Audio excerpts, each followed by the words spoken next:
आज आपको कराऊंगा रस। ठीक है, पहले रस को समझ लो। रस क्या होता है, पहले मैं आपसे पूछ रहा हूँ, रस क्या होता है बताइए। नहीं मालूम। रस मतलब ये होता है जैसे मान लो हमने कोई मूवी देखी, ठीक है, मूवी, या मान लो हमने कोई स्टोरी सुनी किसी दादी माँ से, या घर में कोई बड़ा बूढ़ा होता है उससे स्टोरी सुनते हैं, तो हम कहते हैं लास्ट में मज़ा आ गया, बहुत अच्छी थी। तो वही रस होता है। बेटा समझ रहा है कि नहीं समझ रहा है, उधर देख रहा है तो समझ ना आपको। यानी मान लो किसी से स्टोरी सुनी, या फिर मान लो आपने मूवी देखी कोई, लास्ट में आप क्या बोलते हो, मज़ा आ गया, बहुत अच्छी थी। तो यही रस होता है। यानी रस का जो रस शब्द है उसका मतलब होता है, अर्थ होता है आनंद। रस शब्द का अर्थ क्या होता है, आनंद। ठीक है, तो रस का मतलब क्या हुआ, आनंद। यानी जो आनंद की अनुभूति होती है किसी चीज़ से, हमें जो अंदर आनंद मिलता है मन में, जो हमारा मन प्रफुल्लित प्रसन्न हो उठता है, उसे हम रस कहते हैं। ठीक है, अब रस की पहले आप परिभाषा पढ़ेंगे, रस के अंग पढ़ेंगे, फिर उसके अंदर भी आप जाते जाओगे, धीरे धीरे धीरे आप अंदर जाते जाओगे। ठीक है, तो सबसे पहले हम पढ़ेंगे रस की परिभाषा। ये हेडिंग डाल लो, अपनी नोटबुक निकालो और नोटबुक में लिखना स्टार्ट कर दो आप। ये रस बेटा समय लो, एक बार मैंने आपको भी समझा दिया था, और परिभाषा को समझो अच्छे से। देखो परिभाषा क्या, रस का साफ करते हैं आनंद।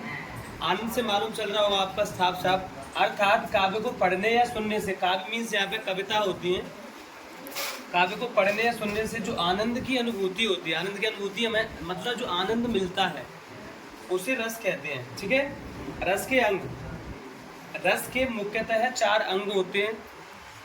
नंबर 1 स्थायी भाव, विभाव, अनुभाव और संचारी भाव। इन्हीं में आपके सारे रस निकल जाएंगे पूरे। सबसे बड़ा टॉपिक ये होता है स्थायी भाव। अगर हमने ये पढ़ लिया तो समझ लो आधे से ज़्यादा रस खत्म हो गया, 80%। ये छोटे छोटे हैं, विभाव, अनुभाव और संचारी भाव, बिल्कुल छोटे छोटे टॉपिक हैं, बट सबसे बड़ा क्या है, स्थायी भाव। तो सबसे पहले हम हेडिंग डालेंगे स्थायी भाव। हाँ,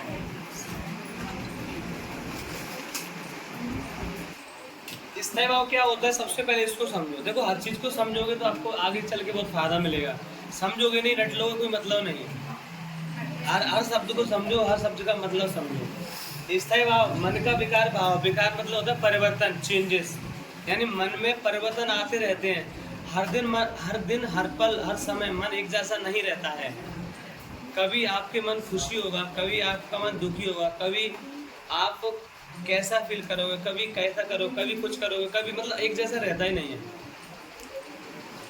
आप कभी देखो ऐसे, कभी सुबह आप खुश हो तो लगता शाम को आप सैड हो गए, दुखी हो गए। कभी रहा है ऐसा, कभी मन बेचैन हो गया, दिन भर ऐसा बेचैनी सी रहती है। तो एक जैसा मन रहता ही नहीं है, मन का विकार भाव है। यानी मन का परिवर्तन ही भाव होता है। एक फीलिंग्स क्या होती है, मन का चेंजेस होना। यानी मन में जो चेंजेस आते हैं वही फीलिंग्स होती है, वही भाव होता है। भाव का मतलब एक फीलिंग्स होती है मन में। कभी हम दुखी होते हैं, हमारे 100 रुपये गिर गए कहीं से, तो वो हमें दुख होगा, या हमें 1000 रुपये मिलेंगे तो हम बहुत खुशी हो जाएंगे। ठीक है, अर्थात मनुष्य के हृदय में सदैव रहने वाले भावों को स्थायी भाव कहते हैं।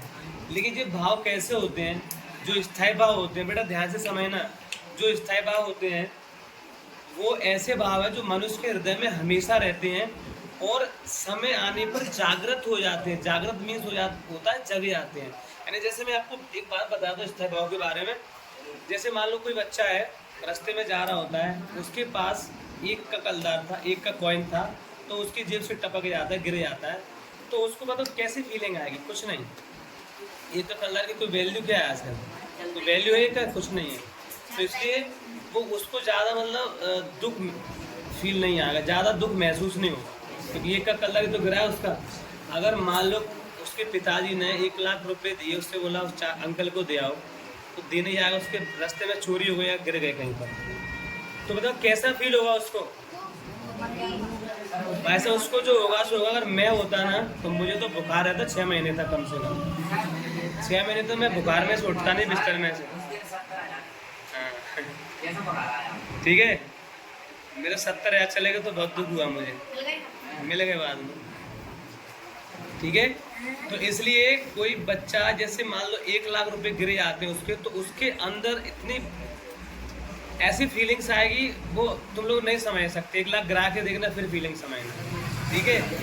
तो मेरा कहने का मतलब ये, अब 1 लाख रुपए टपक के उसको ऐसा फील होगा बहुत गंदा और बहुत, ये समझो जीवन में उसको इतना बुरा लगेगा कि मेरा ये कितना गलत हुआ मेरे साथ। अब भाई साहब चलो उसके पैसे गिर चुके हैं, अब उसको मिल नहीं रहे हैं, ठीक है। अब वो बिल्कुल सब जगह ढूंढाने के मिले नहीं उसको। अब उसको कम से कम 1 साल तक तो याद रहेंगे। इसके अलावा जब भी किसी के पैसे गिरेंगे, किसी के पैसे गिरे जाते हैं, तो उसको हमेशा याद रहेंगे, कम से कम मेरे हिसाब से 2 4 6 महीने तो रहेंगे कम से कम, कैसा भी पैसे वाला हो।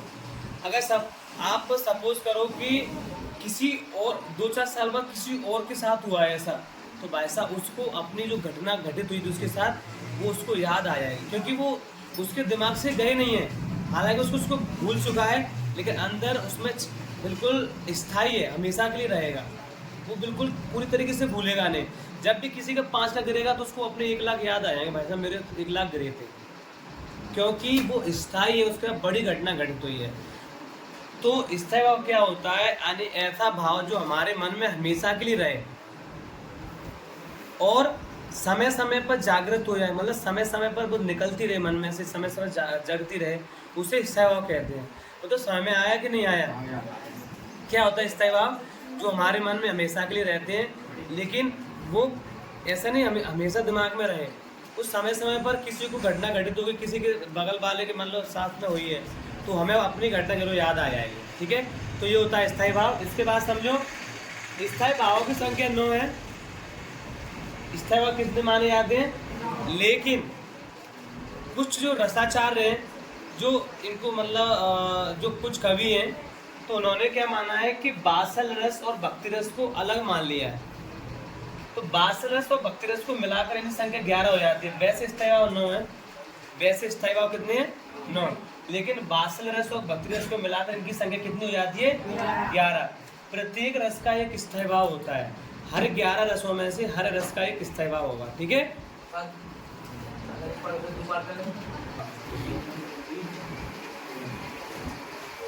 मैंने बोला आपसे प्रत्येक रस का एक स्थायी भाव होता है। जैसे पहला रस कौन सा? श्रृंगार रस। तो श्रृंगार रस का स्थायी भाव क्या होता है? रति। और रति का मतलब होता है प्रेम, ठीक है। रति का मतलब क्या होता है? प्रेम। हास्य रस, और हास्य का मतलब होता है हंसी, मतलब कुछ ऐसा भाव जिससे हमें हंसी आने लगे, तो उसके अंदर क्या होगा? हास्य रस होगा। करुण यानी होता है शोक, दुख। शोक का मतलब क्या हुआ? दुख। वीरस का उत्साह, मतलब जो हमारे अंदर जोश आता है, उत्साह, जोश। भयानक, भयानक रस का होता है भय। भय मतलब होता है डर। विवश रस का होगा जुगुप्सा। जुगुप्सा मतलब क्या होता है? घृणा। मुझे लग रहा है वहां से गया नहीं मेरे साथ, तभी इतनी बात है। 7वां है रौद्र रस। और रौद्र का मतलब क्या होता है? क्रोध, गुस्सा आना, है ना। उसके बाद अद्भुत रस। अद्भुत का स्थायी भाव क्या होता है? विस्मय। और विस्मय मतलब होता है आश्चर्य, सरप्राइज। मतलब वो सरप्राइज मत समझो कुछ गिफ्ट लेके आ रहा अचानक से आपको दिखा दे एकदम, तो वो सरप्राइज नहीं। मतलब आपने कुछ पहली बार ऐसा चीज देख रहे हो जो एकदम आंखों के सामने चीज आ जाए, तो वो सरप्राइज है। कुछ चिपक देता कोई गिफ्ट वगैरह, वो सरप्राइज नहीं। आपने कुछ ऐसा सीन देख लिया, आपने कोई ऐसी घटना घटित होते देख ली जो आपको बहुत अजीब सी लगे, तो वो आश्चर्य होगा, ठीक है। शांत रस मतलब होता है निर्वेद। वात्सल्य मतलब वत्सलता, माँ की ममता होती है। और भक्ति रस यानी दिव्य से गति। ये आपको अच्छे से याद कर लेना है। किसी भी एग्जाम में, छोटे से छोटे एग्जाम में, चाहे कॉम्पिटिशन हो, चाहे 9th हो, चाहे 10th हो, चाहे 11th हो, कोई से बोर्ड एग्जाम दे रहे हो आप स्टेट लेवल का, चाहे कोई सा भी एग्जाम हो, सभी एग्जाम में ये रस आते हैं। हिंदी ग्रामर में के लिए नहीं है। श्रृंगार रस कौन सा है? श्रृंगार रस। तो देखो कोई सा भी रस हो, मैं आपको एक बात बता रहा हूँ। अभी मैंने आपको लिखवाए थे 9 और 2 11 रस है। तो 11 रस में से आपको कोई सा भी रस हो, एक परिभाषा में सारे रस बन जाएंगे। इसी परिभाषा को याद कर लेना, इसी में सारे रस बन जाएंगे। सिर्फ आपको हर रस के एक स्थायी भाव अलग अलग याद करने पड़ेंगे और अलग अलग एग्जाम्पल याद करने की। परिभाषा वही सब में चलेगी, ठीक है ना। यहाँ पे चेंजेस करना पड़ेगा हर रस में, और एक यहाँ पे चेंजेस करना पड़ेगा। यहाँ देखो, जैसे मैं बात करता हूँ श्रृंगार रस की। सहृदय के हृदय में स्थित, सहृदय के हृदय में स्थित। अब यहाँ पर क्या लिखना है? श्रृंगार रस का स्थायी भाव क्या होता है? यहाँ लिख लें रति। और यहाँ पर हर रस का स्थायी भाव, जिस रस की परिभाषा बना रहे हो उसी रस का स्थायी भाव लिख लें। सहृदय के हृदय में स्थित रति नामक स्थायी भाव का जब विभाव, अनुभाव और संचारी भाव से संयोग होता है तब उसे श्रृंगार रस कहते हैं। जैसे मान लो आप श्रृंगार रस बना रहे हो तो श्रृंगार रस लिखोगे। अब आप जैसे मान के चलो भयानक रस की परिभाषा बना रहे हो, किसकी?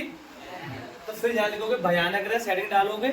अब लिखोगे सहृदय के हृदय में स्थित भय। भयानक का स्थायी भाव क्या था? लिस्ट में देख लो, भय। भय नामक स्थायी भाव का जब विभाव, अनुभाव और संचारी भाव से संयोग होता है, पूरा ये सब में लिखोगे, तब उसे भयानक, भयानक की परिभाषा बना लो, क्या लिखोगे? तब उसे भयानक रस कहते हैं। मतलब जिसकी परिभाषा बना रहे हो 3 जगह चिन्ह होना है, हर रस किसी की परिभाषा बनाओ। जैसे आप जिसकी परिभाषा बना रहे हो उसकी हेडिंग लिखो, उसका स्थायी भाव, फिर जो यहाँ पर लिखा है उसी को यहाँ लिख दो। समझ में आया कि नहीं आया? जैसे किसी की परिभाषा बना रहे हो उस रस के यहाँ पर नाम, उसी रस का यहाँ नाम और यहाँ पर उसका स्थायी भाव, 3 जगह चेंज होना है बस। अब इसको समझ लो, बहुत प्यारा उदाहरण है। श्रृंगार रस का मतलब क्या होता है? देखो श्रृंगार रस तुम्हारे 2 प्रकार के होते हैं, संयोग श्रृंगार और वियोग श्रृंगार। इसके बाद में मैं लिखवाऊंगा आपको। श्रृंगार रस 2 प्रकार के होते हैं, संयोग श्रृंगार और वियोग श्रृंगार।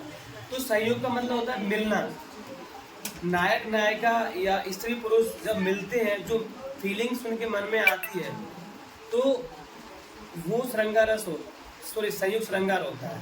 इस बार वियोग श्रृंगार क्या होता है? बिछड़ना, 2 लोगों का बिछड़ना, दूर दूर होना, वो वियोग होता है। वियोग का मतलब ही बिछड़ना होता है। तो इसमें समझो आप लोग, जैसे श्रृंगार रस का उदाहरण है, रूप निहारत जानकी कंगन के नग की परछाई, याते सबे सुध भूल गई कर टेक रही पल टारत नहीं।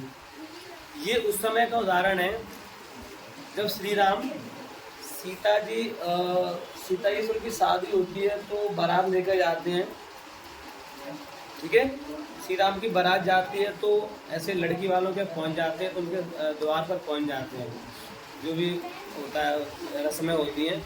तो सबसे पहले पहुंच जाते हैं, तो पहले क्या लड़कियां घूंघट में ही रहती थी।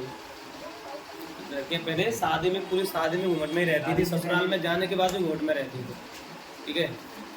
तो अब सीता जी जो घूंघट मारे रहती हैं, वो कंगन पहने रहती हैं हाथों में, अच्छे कंगन रहते हैं उनके। अब आप कहोगे सर आपको तो बहुत अच्छे कंगन रहते हैं, मुझे नहीं पता, मैं बोल रहा हूँ आपसे, उसमें कंगन में नग लगे रहते हैं, इस एग्जाम्पल के हिसाब से बता रहा हूँ। तो इसमें है राम को रूप निहारत जानकी, यानी जब वो आते हैं उधर से बारात लेके, तो सीता जी उस अपने कंगन के नग में उनके परछाई यानी उनके शकल देख लेती हैं। राम को रूप निहारत जानकी, निहारना मतलब देखना, यानी राम के रूप को जब जानकी यानी सीता जी देखती हैं, कंगन की नग की परछाई यानी कंगन की नग की परछाई में देखती हैं, राम जी को कंगन की नग की परछाई में देखती हैं। याते सबे सुध भूल गई, इससे सब कुछ भूल जाती कि मैं कहाँ हूँ, क्या हो रहा है। याते सबे सुध भूल गई कर टेक रही पलटारत नहीं, यानी पलकों को झपकाती भी नहीं है, इस तरीके से हम लोग झपकाते हैं, तो लगातार देखती रहती हैं और पलकों को मतलब झपकाती भी नहीं है, और लगातार अपनी निगाहें टेकी रहती है, मतलब लगातार देखती रहती हैं। कर टेक रही पलटारत नहीं, इसका मतलब ये हुआ कि निगाहें बराबर इतनी सुंदर लगती हैं, वो भगवान श्री राम उनको देखती रहती हैं, वो देखती रहती हैं। तो बताइए इसमें प्रेम भरी बातें हो रही हैं कि बिछड़ने की बातें हो रही हैं। तो ये वैसे संयोग श्रृंगार भी है, आप इसको संयोग श्रृंगार में भी लिख सकते हैं उदाहरण को, और श्रृंगार रस का तो है ही है। लेकिन आजकल के देख लो, पहली जो लड़की की शादी होती, लड़की घूंघट में रहती थी कि नहीं रहती, लेकिन आजकल की लड़कियां सुनो, घूंघट तो दूर की बात, शादी भाई रस्में चल रही होंगी और अपने बढ़िया सेल्फी लेंगे ऐसे लड़के के साथ। और पहले रस्म ये होती थी कि पहले जब तक लड़की की शादी होने के बाद में भी ससुराल में जाती, तो वहाँ पर भी वो अपने नियम कानून कायदे कर्म में रहती थी वो। लेकिन आजकल की लड़कियां वहीं ससुर बैठे हैं, मेरी सास बैठी है, मैं सब कुछ है, कोई रिस्पेक्ट नहीं, कोई इज्जत नहीं, सब ऐसे सेल्फी लेते हैं आराम से, तब तो सब कुछ ऐसे चल रहा है। नहीं, हमारे नहीं लेते हैं। और आगे चल के लेने लगेंगे सर, ऐसा हो रहा है। ठीक है, ये तुम्हारा हो गया सरंगा रस।